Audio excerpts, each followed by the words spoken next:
Alright,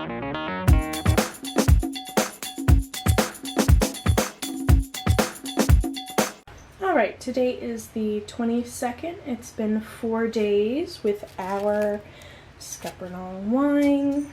A couple things to mention is that these that have the lid on it, we have been coming through and twisting these off and burping them. They've got a lot of air trapped in there. I just burped these about, I don't know, 20 minutes ago, and they're already tight-lidded again. You can see on the top all the fruit. There's tons and tons of bubbles. Same thing's going on with the ones with the coffee filters on them, and I'm going to show you what it looks like when you take that coffee filter off. Okay, so the first thing you're going to notice before you ever even look when you take the coffee filter off is going to be the smell. It does not smell bad at all. It smells like, almost like a wine, a very mild wine, mind you. And all of this at the top is kind of dried out a little bit. So what I've been doing is coming in here, pushing all of this down. You can see how much it bubbles, and then just sticking it all the way to the bottom and stirring it that way. The reason you want to do that is because the yeast needs oxygen in order to survive and thrive and ferment.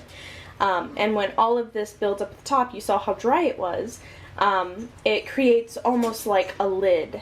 And you want to break up that lid to continue your fermentation. That'll also help cut down on mold until the acidity is high enough to where mold can't survive.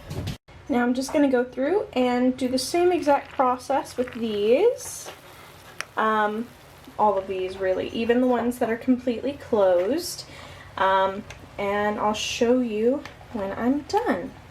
Just to show you that the half-gallon jars are no different than the 1-gallon jars. These are arguably going a little bit faster. When I tasted these compared to the 1-gallon jars, they seemed a little bit more tart. So it may have something to do with the amount of liquid in there. Did you hear that? What about this one? I burped these about 20 minutes ago. Ooh, that one had a lot. Now this one back here is doing something interesting that these two aren't. It's bubbling a lot more than the rest of these, and that may have been, you know, a number of factors. This could have had a touch more sugar than the rest of them, so the yeast had more sugars to eat, which could mean that's why it's fizzing a lot more. But this is at a constant fizz, whereas the other ones were really calm. Even after it's closed completely, it's still super fizzy. It fizzed all the way up to the top, and I was really scared that it was going to fizz over, but that's also why we have this little pan underneath. And for any of you that are wondering, this is not that, this is kombucha. I'm trying to start a SCOBY in here so that I have a backup from over here. I just started this on the 10th, so I'm growing a big SCOBY and a tiny SCOBY. Alrighty guys, today is day 8. I thought it was day 7. Apparently that was yesterday. Day 8, let's go! Right. Everything is still dry on top. We've come through here every day and stirred everything. You can see it's becoming a deep amber kind of color.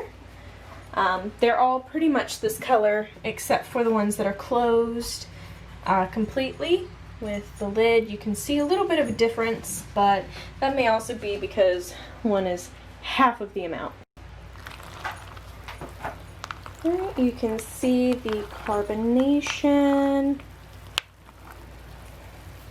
And this is what we've done every morning, sometimes even in the afternoon. That's a seed. Even in the afternoon we'll come in here sometimes and It's got kind of more of an alcohol-y flavor, but not very strong at all. But it is only day 8.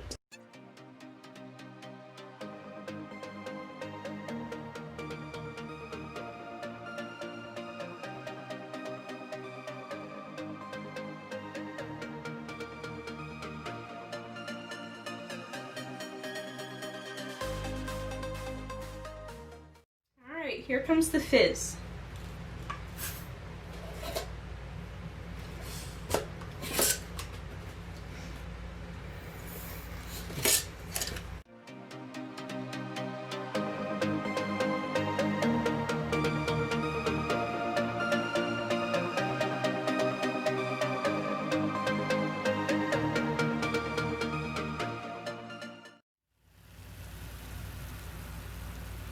Look at all that fizz.